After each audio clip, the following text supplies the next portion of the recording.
Changes in place for when JCPS students go back to school, which is really only a matter of weeks now. Truly, one of the most impactful for families is transportation. The district is expected to detail some of those plans for us here today. Jim Stratman is joining us from the Nichols bus compound. And Jim, the hope is with this, along with those new start times, they will curb the effects of bus driver shortage.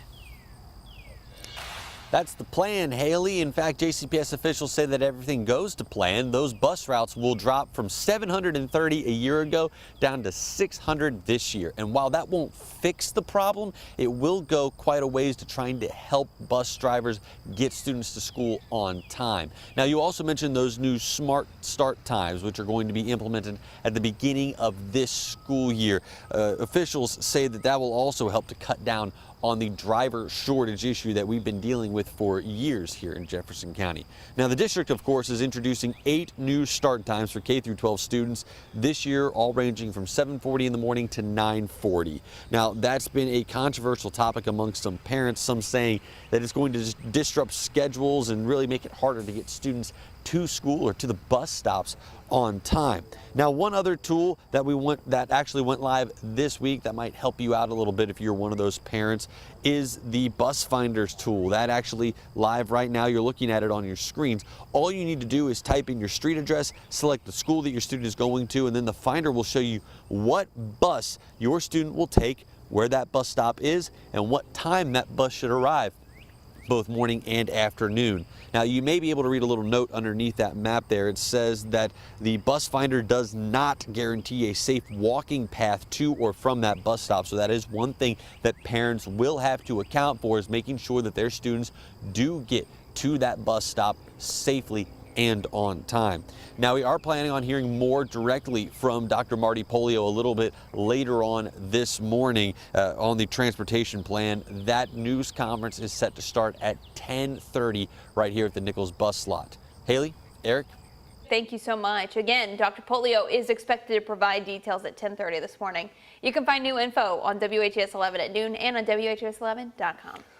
Right now, Metro Police are investigating after officers found a body in the Algonquin neighborhood. This happened on Brashear Drive around 3 yesterday afternoon. Investigators are now trying to determine the person's identity and will rely on an autopsy to determine the cause of death. If you have any information about this, you're urged to call 574-LMPD. 2 Louisville firefighters were sent to the hospital after a fire in the Portland neighborhood. Fire crews say it happened just after 8 o'clock Monday morning. They were responding to a house fire on Rowan Street when they suffered heat exhaustion and some minor burns. The fire was originally reported in the kitchen but spread by the time firefighters arrived.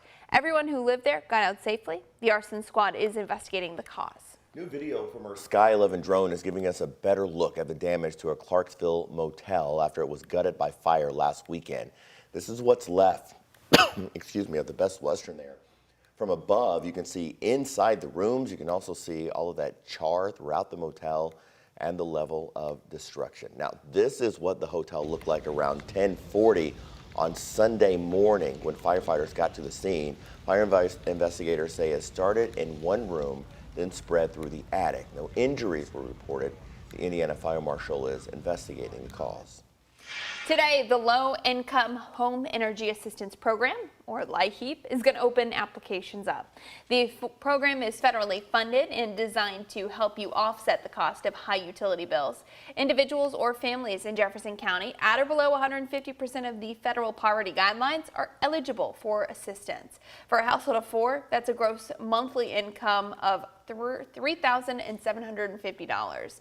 If you'd like to apply, you have to schedule an appointment first. You can do that online at the website on your screen or call 502-991-8391. Applications are open until September 22nd. 606 has turned into a trend over the last year. Kias and Hyundais being stolen across Kentuckiana or found with ruined key ignitions. As of last Wednesday, Louisville Metro Police said 1,920 had been reported stolen. Just this year, one local woman is now in a bind after her car was stolen. WHAS 11's Taylor Woods and photojournalist Emma Geffner spoke to the caregiver and substitute teacher who now has a message for the thief. Stolen while they slept overnight. I was literally hyperventilating. Somebody came onto our property while we were asleep and stole our car. Carletha Graham of South Louisville is in a bind. She's taking care of her 88-year-old grandmother who has dementia, and now her only means of transportation is gone. I'm a caregiver, and I'm also a substitute teacher. School is about to start, and I have a school-aged child. Her 9-year-old niece is expected to start school in just weeks, and now her 2014 Hyundai Elantra has been stolen. Graham is left stranded, walking to and from stores in all kinds of terrible weather. And Louisville Metro Police have received record numbers of Kias and Hyundais being stolen. LMPD also says almost 10 cars are being stolen a day. Graham is blaming the recent TikTok challenge trend for persuading thieves to steal vehicles. Hyundai theft game, and it's absolutely not a game, but it's still up.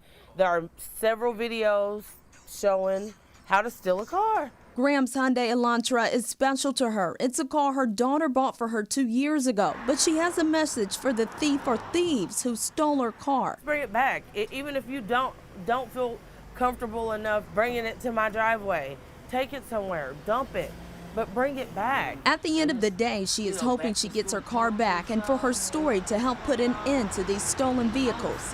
If I can help to bring awareness to this TikTok trend, hopefully they'll take it down and this doesn't have to happen to another family. For now, she asks that you look out for this gray Hyundai. Taylor Woods, WHAS11 on your side. Louisville Metro Police advise parking in highly visible areas and keeping valuables out of your car. They say adding visual deterrents like a steering wheel lock or a blinking light might also make thieves think twice.